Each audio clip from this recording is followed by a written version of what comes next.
Morning, good afternoon and good evening to the all students whenever you are watching this video. So students, आज की इस video में हम कुछ topics cover करेंगे जो आपके सामने हैं। Debit, credit, debt, equity, funds, bond, surplus. सबसे पहले देख लेते हैं हम debit. A debit is an expense or money paid out from an account. Debit क्या होते हैं? एक्सपेंसेस, खर्चे होते हैं जो हमारे अकाउंट से पे किए जाते हैं। That results in the increase of an asset और a decrease in a liability और ओनर्स इक्विटी। इसका रिजल्ट क्या होता है? किसी दूसरे के एसेट में, किसी दूसरे की संपत्ति में इंक्रीजिंग होना और ओनर की इक्विटी और लाइबिलिटी में डिक्रीजिंग होना।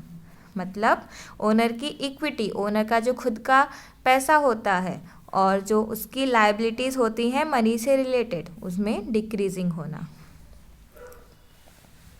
Second is credit.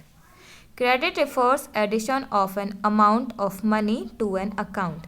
Credit refer करता है कि हमारे अकाउंट के अमाउंट में मनी ऐड हुआ है, यानी कि हमारे अकाउंट के अमाउंट में मनी जुड़ा है और आया है। ओके, पैसा आया है।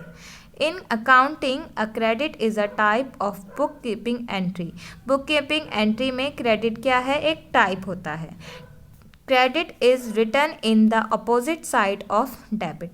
Credit क्या करा जाता है? डेबिट के opposite side में लिखा जाता है, एक कॉलम बनाया जाता है इसके लिए। और डेबिट क्रेडिट के डेबिट और क्रेडिट का एक साइड बना होता है जहाँ पे ये दोनों लिखे होते हैं। Debt. Debt is borrowed money.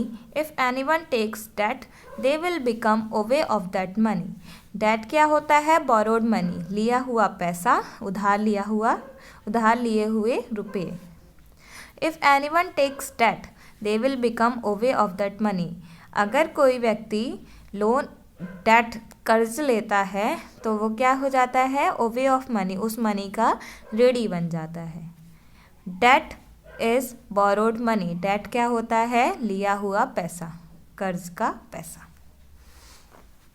आगे देख लेते हैं equity. Equity is the amount of capital invested or owned by the owner of a company.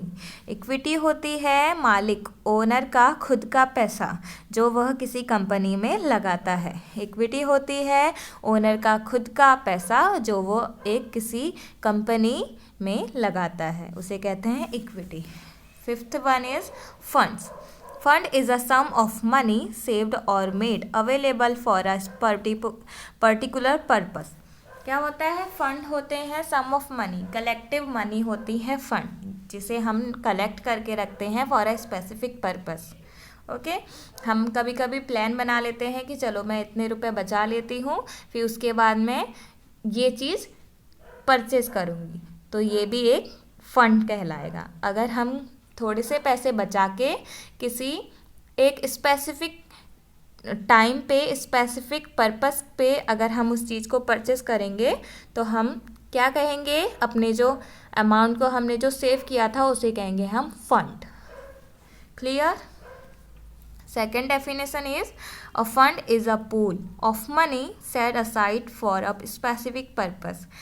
क्या है? फंड एक पूल ऑफ मनी है, मनी को कलेक्शन ऑफ मनी है जो कि साइड में रख दिया जाता है फॉर स्पेसिफिक पर्पस। ओके, अब तो समझ में आ गया होगा कि फंड क्या होते हैं? कलेक्टिव मनी होती है जो कि एक स्पेसिफिक पर्पस के लिए साइड में रख देते हैं हम, यानी कि उसका यूज़ हम बाद में करेंगे जब हमें उस स्पेसिफिक पर्पस पे उस मनी का यूज़ करना होगा। Number 6 is bonds.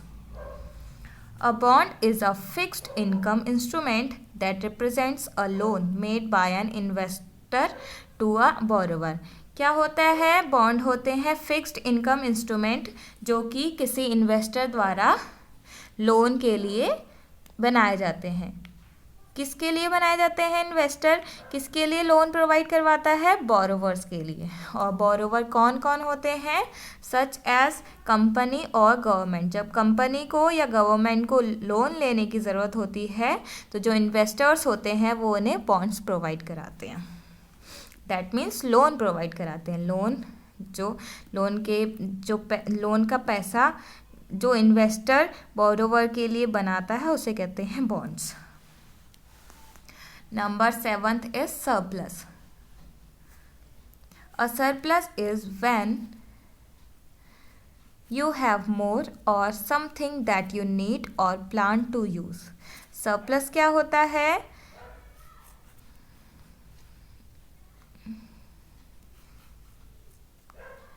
A surplus is when you have more or of something that you need or plan to use. Surplus होता है जब आपके पास किसी चीज़ का प्लान करने के लिए उससे ज़्यादा मनी हो। हम ऐसा कह सकते हैं कि जब हमारे पास किसी चीज़ को पूरा करने के लिए उससे ज़्यादा मनी हो तो वो हमारा कहलाएगा surplus. When you cook a meal, if you have food remaining after everyone has eaten, you have a surplus of food. जब आप मील बनाते हैं, अगर खाना खाने के बाद, अगर मील कंप्लीट करने के बाद फूड बच जाए तो हम उसे कहेंगे surplus of food.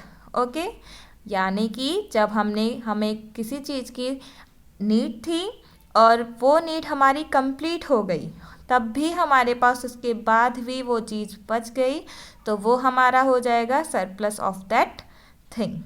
Okay, now that was all about today. Thank you for watching.